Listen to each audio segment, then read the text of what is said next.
മീഡിയയിലേക്ക്, തൊയ്യബ് യൂട്യൂബ് ചാനലിലേക്ക് എല്ലാവർക്കും ആർദ്രമായ സ്വാഗതം. ഗുഡ് ആഫ്റ്റർനൂൺ, ഉച്ചയായി. അപ്പോൾ ഇന്നത്തെ നമ്മുടെ വിഷയം എന്നത് ബിഗ് ബോസ് സീസൺ 7 BBMS7 എന്ന് പറയുന്ന ബിഗ് ബോസിൻ്റെ ഒരു പ്രമോ വന്നിട്ടുണ്ട്. ഇനി ബിഗ് ബോസ് മലയാളത്തിൻ്റെ സ്വന്തം വീട് എന്ന് പറഞ്ഞിട്ടാണ് ഈ ഒരു സംഭവം. ബിഗ് ബോസ് 7 മോഹൻലാലും ബിഗ് ബോസും സംഭവവുമായുള്ള സംഭാഷണമായ ഒരു കാര്യങ്ങളാണ് നമ്മളെനിക്ക്. എന്താണ് മിസ്റ്റർ മോഹൻലാൽ, നമുക്ക് സ്വന്തമായി ഒരു വീട് പണിയണം. ശരിയാണ്. കുറെ വർഷമായി ഈ വാടക വീട്ടിൽ കിടന്ന് മടുത്തു. നമ്മുടെ വീടിന് നല്ല വലിപ്പം വേണം. നമുക്ക് സോറ പറഞ്ഞിരിക്കാനേ ഒരു പുൽത്തകടി, എല്ലാ സൗകര്യങ്ങളുള്ള ഒരു അടുക്കള, പിന്നെ വിരുന്നുകാരൊക്കെ വന്നാൽ ഇരിക്കാൻ ഒരു വലിയ പൂമുഖം, എല്ലാവർക്കും കൂടി ഇരുന്ന് ആഹാരം കഴിക്കാൻ. ഇങ്ങോട്ട് നോക്കിയേ, ഇത്രയുള്ള വലിയൊരു ഡൈനിങ് ടേബിൾ, പിന്നെ നമുക്ക് ഉറങ്ങാൻ ഒരു ഡബിൾ ബെഡ്റൂം കുറച്ച് വലുതായിക്കോട്ടെ. വലുതായിക്കോട്ടെ, ഒരു 10-25 പേർക്ക് കിടന്നുറങ്ങാനുള്ള വലിപ്പമായിക്കോട്ടെ. പിന്നെ AC, ഫ്രിഡ്ജ്, വാഷിംഗ് മെഷീൻ. അപ്പോ ഇനി മുതൽ നമുക്ക് സ്വന്തമായി കൊട്ടാരം പോലൊരു വീട്. മിസ്റ്റർ മോഹൻലാൽ, ബിഗ് ബോസ് വീട്ടിൽ നമുക്ക് ഒരു കുമ്പസാരക്കൂട് കൂടി ആയാലോ? ആയിക്കോട്ടെ. Bigg Boss season 7 grand launch August 3 രാത്രി 7 മണി മുതൽ നമ്മുടെ ഏഷ്യാനെറ്റിൽ, കൂടാതെ 24/7 ജിയോ ഹോട്ട്സ്റ്റാറിലും. അപ്പോൾ ബിഗ് ബോസിൻ്റെ ഗ്രാൻഡ് ലോഞ്ച് ഓഗസ്റ്റ് 3 നമ്മുടെയൊക്കെ മുന്നിൽ, നമ്മുടെയൊക്കെ സ്വീകരണ മുറി 3D 7 PM ലോഞ്ച് ചെയ്യപ്പെടുകയാണ്. അപ്പോൾ ബിഗ് ബോസ് എന്ന ഒരു ഷോ, അതായത് ഒരു റിയാലിറ്റി ഷോ, നമുക്കൊക്കെ ഏറ്റവും വേണ്ടപ്പെട്ട, എല്ലാവരും ആഗ്രഹിക്കുന്ന, നമുക്കൊക്കെ ചാൻസുകൾ കിട്ടിയ, എന്നാലും നമ്മളൊന്നും ഇത്തവണത്തെ ബിഗ് ബോസ് എങ്ങനെയാണെന്ന് അറിയാതെ ഒരു വലിയൊരു ഓഫറിലേക്ക് ചാടി കയറേണ്ട എന്ന് കരുതിയാണ് ഓഫർ നിരസിച്ചത്. കാരണം ഇപ്രാവശ്യത്തെ ബിഗ് ബോസ് എന്തായി തീരുമെന്നത് യാതൊരു ജഡ്ജിങ്ങൊന്നും കയ്യില്ല. നമ്മുടെ കൈകളിലല്ല, ബിഗ് ബോസ് തന്നെയാണ്. ബിഗ് ബോസിൻ്റെ നമ്മൾ തന്നെയാണ് പ്രേക്ഷകർ, നമ്മൾ തന്നെയാണ് ജഡ്ജ്. പക്ഷേ നമ്മളിൽ കൈകളിലേക്കാളും ബിഗ് ബോസിലെ ക്യാരക്ടേഴ്സ് എന്തൊക്കെയാണ്, എവിടെയൊക്കെയാണ്, എന്തൊക്കെയാണ് സംഭവിക്കുക. ബിഗ് ബോസിൽ നിന്ന് വളരെ ട്രോളും എയറിലുമായിരിക്കുന്ന ഒരു കാലഘട്ടത്തിലേക്ക് Bigg Boss 7 launch August 3 republic day എന്ന് പറയുന്ന ഒരു സുദിനത്തിലൂടെ ഈ ബിഗ് ബോസിൻ്റെ സ്വന്തം വീട് എന്ന മുംബൈയിൽ അവതരിക്കും. ബിഗ് ബോസിനായിട്ട് സ്വന്തം വീട് വരുമ്പോൾ അവിടെയാണ് നമുക്കതിൻ്റെ പവർ മനസ്സിലാക്കുന്നത്. ബിഗ് ബോസിന് സ്വന്തമായിട്ട് ഒരു വീട്, എല്ലാ കാലവും ബിഗ് ബോസിന് നിലനിൽപ്പുള്ള, മലയാളത്തിൻ്റെ ബിഗ് ബോസിന് എപ്പോഴും കയറി നിൽക്കാനുള്ള ഒരു ഒറിജിനൽ ബോണ്ടുള്ള ഒരു വീട് വേണമെന്നത് ലാലേട്ടൻ ബിഗ് ബോസിനോട് അഭ്യർത്ഥിക്കുകയാണ്. ഇതെല്ലാം ഓക്കെ പറഞ്ഞ് ബിഗ് ബോസ് ഈ ഒരു സംഭാഷണം അവസാനിപ്പിക്കുകയാണ്. കുമ്പസാരക്കൂടും കൂടി ഉണ്ടായാലോ എന്ന് ചോദിച്ചു. അതൊരു തമാശ. നിങ്ങൾക്ക് ഈ ഒരു വീഡിയോ എന്താണ് മനസ്സിലായതെന്ന് മനസ്സിലാക്കാൻ എനിക്കറിയാം. ഇതൊക്കെ ആവശ്യമുള്ള കാര്യങ്ങളാണ്. അതായത് ഗസ്റ്റുകൾ വന്നാൽ ഇരിക്കാൻ, ഗസ്റ്റുകൾക്ക് വേണ്ടി ഉറങ്ങാൻ മറ്റൊരു ബെഡ് ആശ്രയിക്കണമെന്നുള്ളതാണ്. കുറേ ലെങ്ത് കൂടിയ വീട്, ഇപ്പോൾ 25 ആൾക്കാരൊക്കെ വരാൻ സാധ്യതയുണ്ട് അവിടെ മത്സരിക്കാൻ.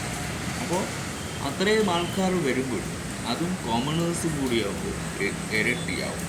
അപ്പോൾ ബിഗ് ബോസിലെ ആൾക്കാർ എത്ര പേരുണ്ടോ അത്രയും പേരിലും ഗസ്റ്റുകളും ഉൾപ്പെടുമ്പോൾ നിരവധി പേരായി ഒരു 30 അടങ്ങി എന്തായാലും ആൾക്കാർ കയറിയിറങ്ങുന്നതാണ് അവിടെ. അപ്പോൾ എല്ലാം ഒന്ന് വലുതാക്കുന്നത് ഒരു കൊട്ടാരം പോലത്തെ വീടാകുമ്പോൾ അതിൻ്റെ മികവും വർണ്ണനയും മറ്റൊരു രീതിയിലാകുമെന്ന് യാതൊരു സംശയമില്ല.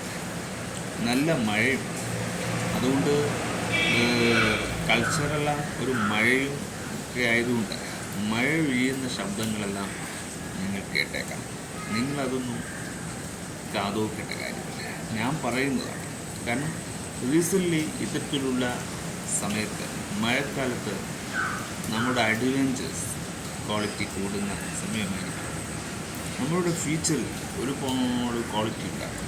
അതുപോലെ തന്നെയാണ് ഒരു ബിഗ് ബോസ് വന്നാൽ അവിടെ ഒരു ഉത്സവമായിരിക്കും. തിയേറ്ററിലല്ല ഇത് കളിക്കുന്നത്, ഇത് ഹോട്ട്സ്റ്റാർ എന്ന് പറയുന്ന അതുപോലുള്ള പ്രീമിയമായി തന്നെയാണ് ഇവർ ചെയ്യുന്നത്. അപ്പോൾ പ്രീമിയം ക്വാളിറ്റിയുള്ള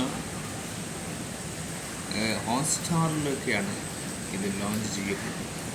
അപ്പോൾ വളരെ വളരെ ഇപ്പോൾ ജിയോ സ്റ്റാറായി മാറിയിട്ടുണ്ട്. അപ്പോൾ ജിയോ സ്റ്റാറിൻ്റെ ഒരു പ്രൊമോഷനും കൂടിയായി മാറുകയാണ് ബിഗ് ബോസ്. അപ്പോൾ ബിഗ് ബോസ് ഒരു വലിയൊരു അംഗീകാരം കിട്ടുന്നതാണ്, വലിയൊരു മികവുള്ളതാണ്, വലിയൊരു സക്സസ് ഉണ്ടായ ഒരു സീസണായിരുന്നു സീസൺ 6. പക്ഷേ അത്രക്കും അത് കൂട്ടം കൊണ്ടില്ലായിരുന്നു. സീസൺ 1-നെക്കാട്ടി സീസൺ 6 മത്സരാർത്ഥിയായിരുന്നു ശരിക്കും. അവർ കളിച്ച കളിയിൽ ഒറ്റയ്ക്ക് കളിച്ച വ്യക്തി ജിൻഡുവായിരുന്നു. പക്ഷേ 1-ാം സീസണിൽ ഒരുപാട് കൂട്ടം കൂടി ചർച്ച ചെയ്ത് ഒരു വിന്നറെ തിരഞ്ഞെടുക്കുന്നു. പക്ഷേ ജിൻഡു ഒറ്റയ്ക്ക് മത്സരിച്ച് തന്നെയായിരുന്നു സീസൺ 6 വിജയിച്ചതെന്നതാണ് എൻ്റെ അർത്ഥം. പക്ഷേ പലർക്കും മണ്ടൻ എന്ന ടാഗ് കൊടുത്താൽ ജിൻഡു വിന്നറായിട്ടും ആ മണ്ടൻ എന്ന ടാഗ് മാറാതിരുന്ന കാര്യം. ഇപ്പോൾ ജിൻഡു എന്ന മത്സരാർത്ഥി വിജയിക്ക് ഇന്ന് വൈറലായ ഒരുപാട് എയറിലാകുന്ന ഒരുപാട് കാര്യങ്ങൾ, ട്രോളുകളായിട്ടും പല കാര്യങ്ങളും ഇഷ്യൂസ് റിയാലിറ്റിയിൽ സംഭവിക്കും.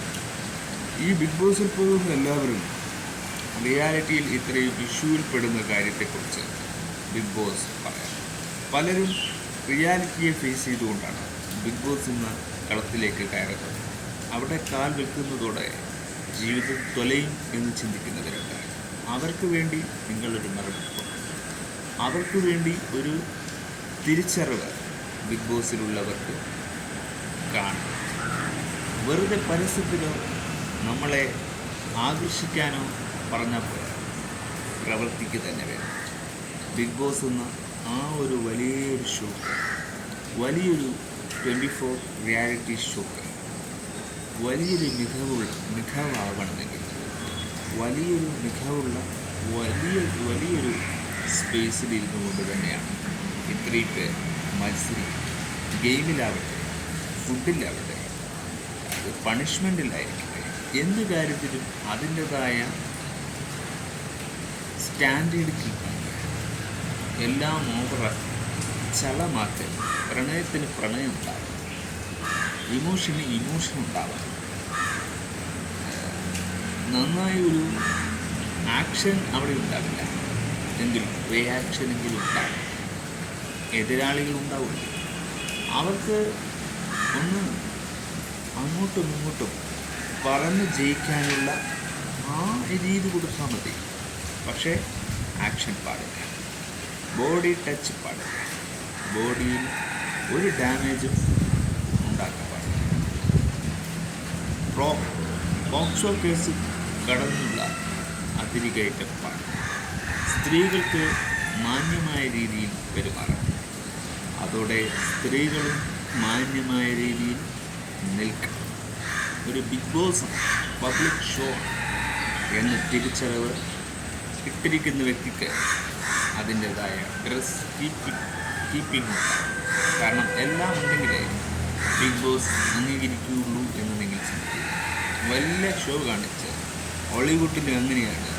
ഇത് കേരളത്തിൽ പല ചിന്തകളും പല സോഷ്യൽ റെലവൻറ്റുകൾ നടക്കുന്ന കാലഘട്ടം.